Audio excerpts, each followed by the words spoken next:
मड़ुआ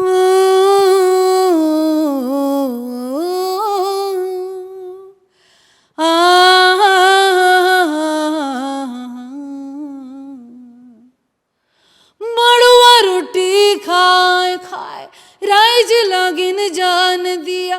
मड़ुआ रोटी खाए खाए राइज लागिन जान दिया। बीर बीर सा हाय रे हाय रे हाय हाय रे हाय रे हाय। निहुरी निहुरी डंडा निहुरी निहुरी डंडा टूटी रे भूती मोर कति कान छुटी। सौसे राजीनो ईटोडंग माजीनु ई सौसे राजीनु ईटोडंग माजीनु। हो भला एका बेसे हो भला एका बेसे धर्मेसरा दस हो। परदेसिया गया तू काहे छोड़ के दिल तोड़ के। हाँ मुँह मोड़ के हाँ देखो देखो गया रे जियरा तोड़ के। देखो देखो गया रे जियरा तोड़ के। नमस्कार, द फॉलो अप देख रहे तमाम दर्शकों का बहुत स्वागत है। आपने सिवाय मूवी का टाइटल ट्रैक सुना होगा, एक दमदार आवाज़ गूंजती है।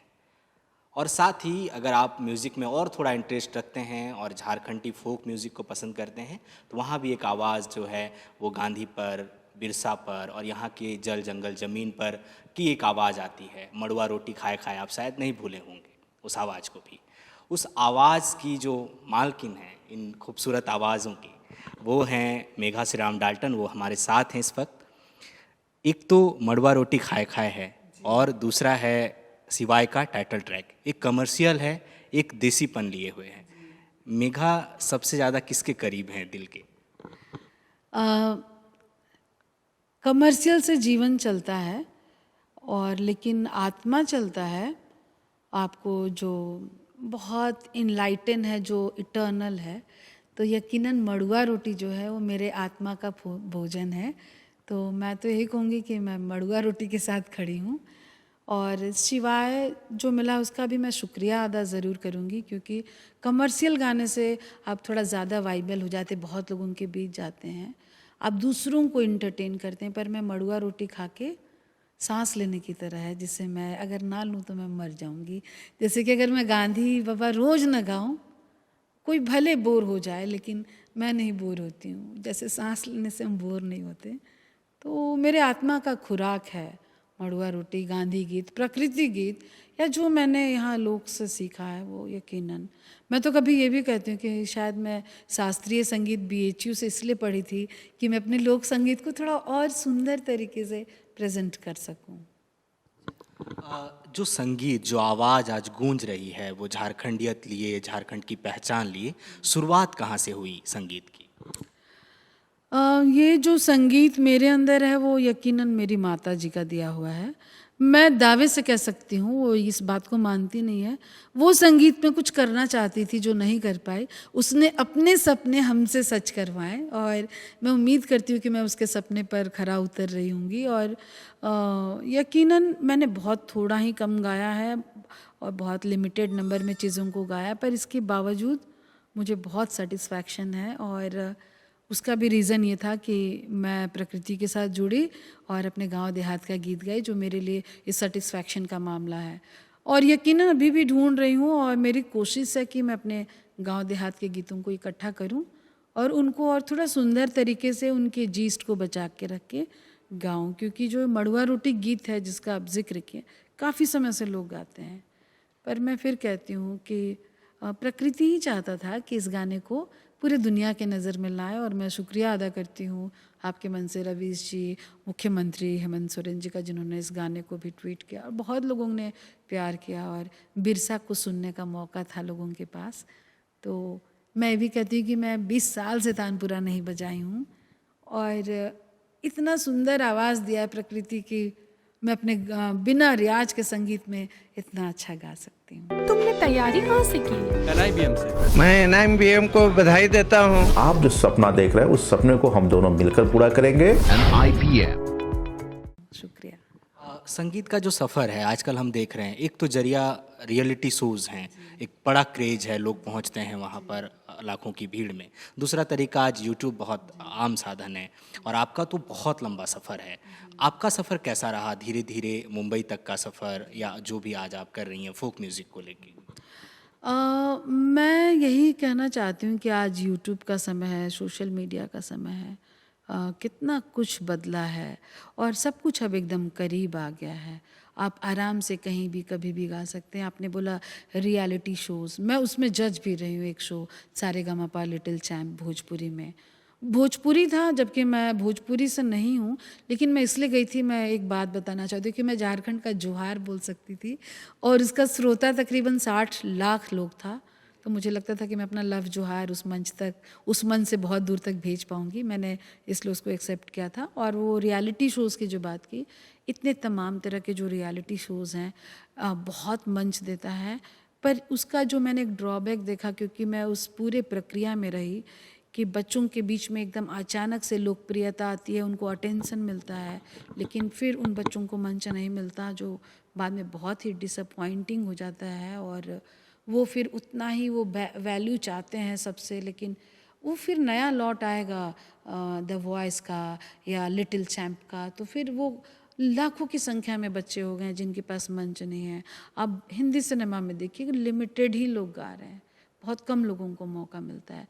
तो ये सोचने वाला विषय है, थोड़ा चिंता करने का विषय है कि ये जो रियलिटी शोज़ हैं उनको एक ऐसा अल्टीमेट रूप तो मिलना चाहिए कि उन बच्चों का कुछ हो जो उसमें आगे बढ़ते हैं, उनके लिए एक प्रॉपर मंच हो। और यूट्यूब की वजह से अब वो लोग भी उसके मोहताज नहीं हैं, पर यकीनन सब जगह बहुत मैनिपुलेशन है, कौन कितना PR कर पाता है, क्या कर पाता है। तो ये भी एक बड़ा मसला है। बहुत सारे लोग ऐसे हैं जो अभी भी उतने फ्रेंडली नहीं हैं इस यूट्यूब से, और होने के बावजूद भी वो बहुत सारे नॉर्म्स हैं। आप गीत गाएंगे कि नॉर्म्स देखेंगे, तो उसके लिए प्रॉपर आदमी रखना पड़ता है। तो और मैं झारखंड के संदर्भ में कहूँगी कि यहाँ पे रामदयाल मुंडा जी ने एकदम ठीक ही कहा था कि यहाँ पे बोलता है आदमी तो लगता है कि गा रहा है, चलता है तो नाच रहा है। हर आदमी में कला है और बहुत ही अद्भुत कला है झारखंड में। जैसे पंजाब के लोगों के खून में है, वैसे झारखंडी खून में भी गाना बजाना है। और उनका जो अखाड़ा है वो एक अपने आप में यूनिवर्सिटी है, जहाँ पे वो पूरा वैल्यू का मूल्यांकन होता है। आदिवासी समाज कितना स्वस्थ समाज है, कायदे से देखिए तो वो हाथ पकड़ के गाना, वो लड़का लड़की का भेद मिटाना, वो झिझक मिटाना, अपने गीतों को सालों साल पुस्तों से गाते आए उसी पद्धति की वजह से। तो हम इतने अद्भुत समाज में पैदा हुए हैं। तो मेरा ये भी कहना है कि हम इस सोशल मीडिया के चक्कर में, हमने हिट और लाइक के चक्कर में जो कुछ एक गलतियाँ भी कर रहे हैं, हम उनसे भी बचें और हम इन चीज़ों को समझें कि हम सार्थक गीतों के साथ आगे बढ़ें। और चमकीले गीत भी ज़रूरी है, उसमें कोई बुराई नहीं है, क्योंकि सबका जीवन अलग अलग तरह का फैब्रिक है। अब मेरे जो सफ़र में जाने अनजाने मुझे बुद्ध की वजह से वो गांधी का मिल जाना, और गांधी के मिलने की वजह से प्रकृति गीतों से मिलना, उल्टा कह रही हूँ, एक्चुअली प्रकृति गीतों ने मुझे गांधी से मिलवाया। मैं फिर कहती हूँ कि मुझे खद्दर, चद्दर, चश्मा, चरखे से गांधी नहीं मिला था, किसी किंगफिशर और उनकी किताबों से नहीं मिला, किसी कॉन्फ्रेंस से नहीं मिला, मुझे गांधी मेरे आदिवासी गीतों से मिला। तो मैं तो आजीवन में, हर जन्म में इस संप्रदाय को धन्यवाद दूंगी, अपने इन गीतों को, जिसने मुझे गांधी से मिलवाया। और गांधी से मिलने के बाद मैं अपनी शरणागत हूँ, मैं अपने प्रभाव में हूँ, मैं खुद को मेस्मराइज करने के लिए गीत गाती हूँ। और मेरे लिए मंच, मेरा खेत, मेरा खरिहान, मेरा पेड़, मेरा नदी जहान, आप, कुर्सी, सोफ़ा, सब है मेरे लिए। तो जैसे कि आपने मंच की बात की कि एक उस तरह का जो एक औपचारिक है वो नहीं होता, तो हम लोग अगले सवाल की तरफ जाएं। उससे पहले थोड़ा संगीत से प्यार की वजह से लालची हैं, तो हम लोग मड़वा रोटी के दो लाइन सुनना चाहेंगे आपसे, फिर आगे बढ़ते हैं।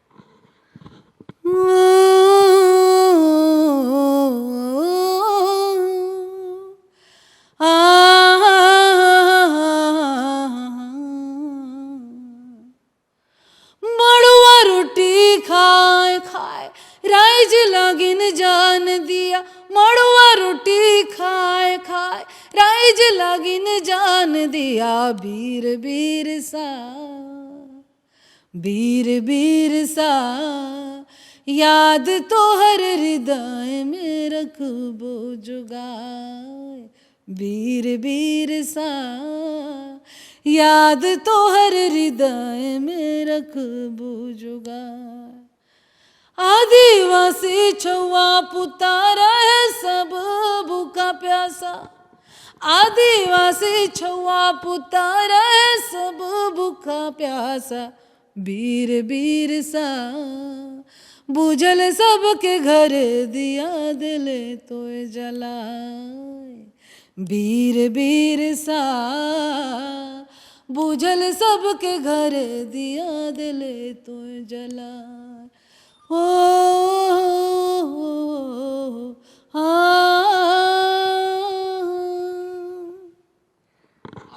जितनी प्यारी मीठी आवाज़ है, कहते हैं कि लोग माया नगरी में जाते हैं, मुंबई में जाते ही खो जाते हैं।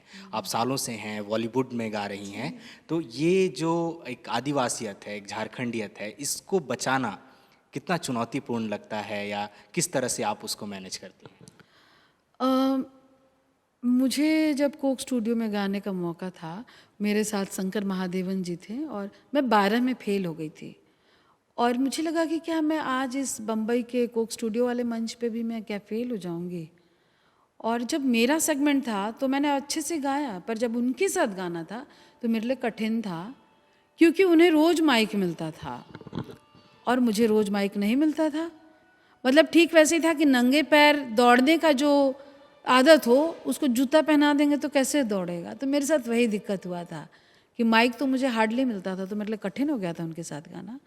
तो उस मंच पे मुझे उस कोक स्टूडियो के डायरेक्टर ने बोला कि तुम अपने गांव का कुछ गा दो, और मैंने उस मंच पे पहली दफ़ा एक पंच परगनिया का गीत है वो, हाय रे हाय रे हाय, हाय रे हाय रे हाय, निहुरी निहुरी डंडा, निहुरी निहुरी डंडा, टूटी रे भूती मोर कति कान छुट्टी, हाय रे हाय भूती भला कति कान छुट्टी, निहुरी निहुरी डंडा, टूटी रे भूती मोर कति कान छुट्टी, छवा के उठा ले ली, पीठे भेतरा ले ली, आरी में सुता देली, कांदत कांदत छवा सुती रे भूती मोर कति कान छुट्टी, हाय रे हाय रे हाय। तो एक चीज़ जो हम जानना चाहेंगे कि आगामी प्रोजेक्ट्स को लेके द बॉलीवुड में कुछ हैं आपके अभी आगे आने वाले समय में, और झारखंड को, जो कि आपका फोकस बहुत ज़्यादा है, आप कहती भी हैं कि दिल के मेरे ज़्यादा करीब है ये, इसको लेकर क्या प्रोजेक्ट्स हैं आपके पास? बॉलीवुड में एक बड़ा ही नंबर गाया, एक बहुत ही अद्भुत नंबर गाया है, लेकिन अभी पता नहीं सिनेमा का रिलीज़ का क्या है। इस कोविड में बहुत सारी चीज़ें ध्वस्त हुई हैं, तो मैं भी इंतज़ार कर रही हूँ। 2-3 अच्छे नंबर्स गाए हैं मैंने, जो मुझे यकीनन थोड़ा और लोगों के बीच में वाइबल कर देगा थोड़ा। और हिंदी सिनेमा का एक खासियत यह है कि आप उनमें गाते हैं तो आपको श्रोता बहुत मिलता है, तो मैं चाहती हूँ कि मुझे ये मौके मिले ताकि मेरे जो आदिवासी गीत संगीत है उनकी ऑडियंस भी बड़ी हो जाएगी, तो ज़्यादा ऑडियंस मुझे मिल पाएगी। तो मैं शुक्रिया अदा करती हूँ हिंदी सिनेमा का भी, जिसने मुझे मौका दिया है। यकीनन उसमें शिवाय भी है, और भी अनुराग जी की film that girl in yellow boot है। और मेरा जो आगामी मिशन है, जो मैंने कोक स्टूडियो के मंच के बारे में इसलिए बोला था कि उस गीत ने मुझे जागृत किया था कि मैं अपने आदिवासी लोकगीतों के प्रति जिम्मेदार हो जाऊंगी, जो मुझे किसी ने दी नहीं थी। तो उसी कड़ी में गांधी को ढूंढने के क्रम में मुझे और ये बात समझ में आया कि जो झारखंड में जो तकरीबन 10 से 12 भाषा हैं जो बोलते हैं लोग, उनमें से कम 10 भाषा पे काम करूँ मैं। मुंडारी, संथाली, हो, कोटा, कुरमाली, बिरिजिया, आसुर, बिरहोर, जो है इनके साथ काम करूँ हो, और 100 गानों का आर्काइवल खड़ा करूँ और अपने गीतों का चरखा चरखवा चालू रखूँ। और इसके लिए मैं जो 2700 जिला हैं इनको मैंने चिन्हित किया है, और कुडुक के जो गाने हैं वो एक ज़िला में 7 गांव जाऊंगी, उनके एक एक गीत लूँगी, ऐसे करके 100 गानों का एक जमावड़ा तैयार कर रही हूँ। तो मेरे लिए अकेले कर पाना काफ़ी कठिन है। तो मैं मौजूदा सरकार से कहती हूँ कि आप मुझे ये करने के लिए मेरा सहयोग करें, क्योंकि राजस्थान का जो संगीत है उसकी सरकार ने, वहाँ के लोगों ने अपने संगीत पे भरोसा किया, इसलिए वो फ्रांस में भी उतना ही सुना जाता है। ऐसा नहीं कि उन्हें राजस्थानी आती है। तो इसी क्रम में मैंने खुद से अपने बलबूते एक काम शुरू किया है कि कुडुक के गाने मैं, क्योंकि मैं कुडुक को ज़्यादा समझ रही हूँ, काफ़ी समय उस पर दे चुकी हूँ, तो गुजरात और महाराष्ट्र के कुछ ऐसे गांवों को चिन्हित किया, ऐसे विद्यालयों को जिसमें विद्यापीठ है अहमदाबाद का, जिन्हें मैं कुडुक में गाना सिखाती हूँ। तो बच्चे गरबा गाते हुए कुडुक में गांधी जी गाते हैं और कुडुक में प्रकृति गीत गाते हैं, और वो तो बड़ा ही अच्छा लग रहा है। जी जी, मैं उसमें से आपको एक गाना सुनाती हूँ कि वहाँ के जो बच्चे हैं, मैंने जो सिखाया है उन्हें, वो गरबा करते हुए कुडुक का गीत गा रहे हैं। आने वाले समय में आप उनको झारखंड में भी उन बच्चों को देख पाएंगे। और वो कॉलेज गोइंग स्टूडेंट्स हैं, कॉमर्स के स्टूडेंट्स हैं, कोई IIM के बच्चे हैं जो ये सीख रहे हैं। तो मैं तो बहुत ही अभिभूत हूँ कि आने वाले समय में मैं फर्स्ट पर्सन बनूंगी झारखंड के लिए कि इन गीतों को, इस लव जोहार को, इस झारखंडी गांधी पन्ने को, झारखंडी विचार को, एटीट्यूड को, जो पूरे दुनिया को सिखा सकता है कि आप बिना प्रकृति के पास रहे आप बच नहीं सकते हैं, क्योंकि हमने देखा ये विकास हमारे नाक पे टंगा हुआ है। तो बिना प्रकृति को समझे, बिना इमीडिएट सराउंडिंग को समझे बिना हम नहीं जी सकते हैं, और हमारा प्रदेश ही जाना जाता है इसलिए। तो मैं अंतिम सांस तक मैं इसकी कोशिश करूँगी कि पूरे भारत को लव जोहार और ये जो हमारा जीने का तरीका है उनसे रूबरू करवाएं। और तो वो गाना सुनाती हूँ मैं। ई सौंसे राजीनो ई टोडंग माजीनो, ई सौंसे राजीनो ई टोडंग माजीनो, हो भला एकाबे से, हो भला एकाबे से धर्मेश राधस हो भला एकाबे से गांधी बाबा राधस हो। धरती लिखा हूँ माला, मरखा लिखा हूँ माला, धरती लिखा हूँ माला, मरखा लिखा हूँ माला, भला एकाबे से गांधी बाबा राधस हो भला एकाबे से धर्मेश राधस हो भला एकाबे से बिरसा राधस हो। बहुत खूबसूरत है आवाज़ जो है आपकी। एक सवाल बहुत अहम है जो पूछा जाना चाहिए जब एक कलाकार बैठा हो। हाल ही में हमने एक बहुत बड़े संगीत के दिग्गज को खोया, लता जी नहीं रहीं। उनके साथ की कोई याद है, कभी मुलाकात हुई आपकी, कोई बातचीत हुई, या वो किस तरह से आपके म्यूज़िक को उन्होंने इंस्पायर किया किसी मोड़ पर? जी, मैं लता जी को समझती थी कि वो तो श्रीदेवी गाना गाती है। मुझे लता जी बहुत बाद में पता चली। मतलब हम ऐसे समाज से आते हैं, हमें लगता था जो दिखता है वही गा रहा था, पर 9वीं क्लास में पता चला कि वो तो लता दीदी गाती हैं। उसके बाद सारे सिंगर्स मतलब मेरे लिए लता जी थे। मैं गांव देहात से उठ के गई थी, काहे कि उनका गाना सुनी थी कि तेरे मेरे होठों पे मीठे मीठे गीत मितवा। तो मुझे लगा कि वो भी जब उतने पुराने समय में बन सकती तो मैं भी तो कुछ बन ही सकती हूँ। तो यकीनन उनका रोल बहुत ही इम्पोर्टेंट है। मेरा उनसे 1 to 1 कभी मिलना नहीं हुआ, पर उनका जो स्टूडियो था मैं उसमें गाई थी जाके, तो उनके स्टूडियो जाना भी उनसे मिलना था। मैं एक बात यही कहना चाहती हूँ कि लता दीदी का जो संगीत है या इस प्रकृति में जो कुछ भी घटा है वो एक सर्टेन समय के बाद हमें वो दिखता नहीं है। जब वो जीवित थी तो बुद्ध थी, जब वो नहीं है तो भी वो बुद्ध हैं। तो उनका जो गीत है वो ऐसा ट्रांसफॉर्म हुआ है कि वो कभी नष्ट नहीं होगा, ऊर्जा का रूपांतरण हुआ है। तो मैं यही कहना चाहती हूँ कि लता दीदी मेरे से पहले न जाने कितनों की आइडियल रही थी, जिनका जीवन चला उनकी वजह से, और न जाने और कितनी आने वाली पीढ़ियाँ जो लता दी अभी नहीं है इस वर्ल्ड में, लेकिन फिर भी कहती हूँ कि मैनिफेस्टेशन नहीं उनका, लेकिन लेटेंट इफेक्ट में है, जो आने वाली पीढ़ियों को प्रेरित करती रहेंगी गीत गाने के लिए, करियर बनाने के लिए, कुछ अच्छा करने के लिए। और जिसके पास कोई रास्ता नहीं होगा उसके पास हो सकता है वो गीत के रूप में खड़ी हो जाएंगी। जैसे मेरे जीवन में जब सब कुछ रुक गया था तो लता दी का गीत था कि रे वो तो गीत गाकर दुनिया में नाम कमा ली, तो हम बिना डॉक्टर बने हम नाम नहीं कमा सकते हैं। तो समझ सकते हैं कि लता दीदी तो इतनी अद्भुत है कि न जाने कितनों की वो प्रेरणा है, और वो नहीं है फिर भी वो रहेंगी क्योंकि उन्होंने इतना अद्भुत काम किया है। तो जैसे कि आपने जिक्र किया कि आप उनकी स्टूडियो में गई थी और आपने एक गाना, क्या आप मतलब गुनगुना सकती हैं वो गाना जो आपने वहाँ रिकॉर्ड किया? जी, उनके स्टूडियो में जो मैंने गीत गाया था वो भी एक कोरस था किसी फिल्म का, और एक मैंने भी एक फिल्म के लिए म्यूज़िक किया था, उसके कुछ एक अंश हमने वहाँ पे रिकॉर्ड किए थे, तो वो सुना देती हूँ आपको।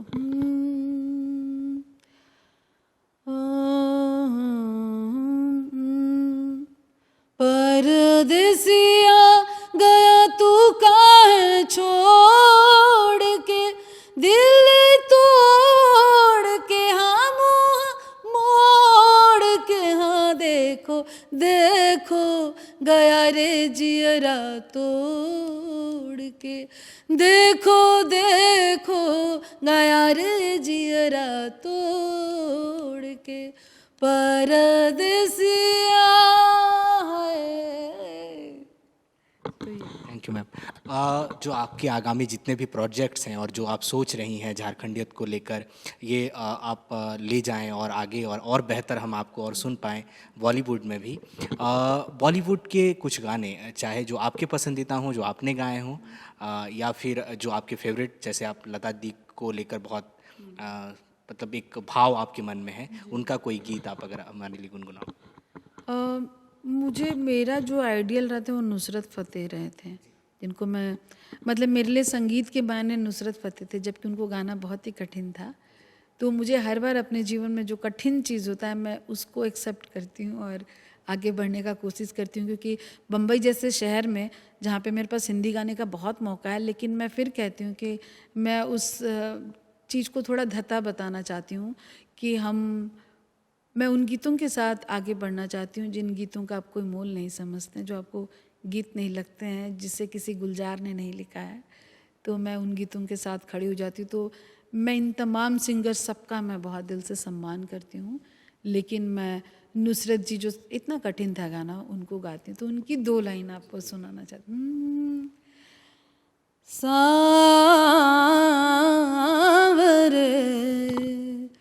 तोरे बिन जिया जाए ना, जलूं तेरे प्यार में करूं इंतजार पिया, किसी से कहा जाए ना, सांवरे तोरे बिन जिया जाए ना, डूब गए मोरे आस के तारे, कैसे पहुँचे पी के द्वारे, डूब गए मोरे आस के तारे, कैसे पहुँचे पी के द्वारे, जलूं तेरे प्यार में करूं इंतजार पिया, किसी से कहा जाए ना, सांवरे तोरे बिन जिया जाए ना। इस पूरी बातचीत के लिए बहुत शुक्रिया मैम। जोहार, लव जोहार। तो आप अभी सुन रहे थे मेघा श्रीराम डाल्टन को। इनकी आवाज़ जब भी आप सुनते हैं तो एक झारखंडियत, एक आदिवासी, एक अपनेपन की खुशबू जो है उस आवाज़ से आती है। और उम्मीद है कि आप इनको सुनते होंगे और भी सुनेंगे। इनके जो प्रोजेक्ट्स हैं, जिस तरह से ये सोच रही हैं आगे करने को लेकर कि झारखंडी भाषाओं को लेकर एक एल्बम तैयार करने की, एक 100 गीतों की एक श्रृंखला ही लगभग तैयार करने की जो प्लानिंग है। इसके अलावा मुंबई में रहती हैं, बॉलीवुड को समझती हैं, देखती हैं, वहाँ पर गाती हैं। इसके बावजूद एक जो पहचान है, एक देशीपन है, वो इनकी आवाज़ में झलकता है। फिलहाल हमें इजाज़त दीजिए। सहयोगी अमित के साथ मैं सूरज, द फॉलो अप, रांची। तुमने तैयारी कहाँ से की? NIBM से। मेरा अभी फाइनल सिलेक्शन हुआ है RRB PO में, उत्तर बिहार ग्रामीण बैंक में। मेरा फाइनल सिलेक्शन RRB PO में हुआ है, जो कि रिजल्ट 1 जनवरी 2022 को ही आया है। मैं NIBM को बधाई देता हूं कि इतने सारे विद्यार्थियों को हर साल बैंकिंग की परीक्षाओं में सफलता दिलवा रही है। सारे कोविड के गाइडलाइन को फॉलो करते हुए हम लोग अभी क्लासेस करेंगे और आप जो सपना देख रहे हैं उस सपने को हम दोनों मिलकर पूरा करेंगे। NIBM. TheFollowUp.in. Like, share, and subscribe. www.thefollowup.in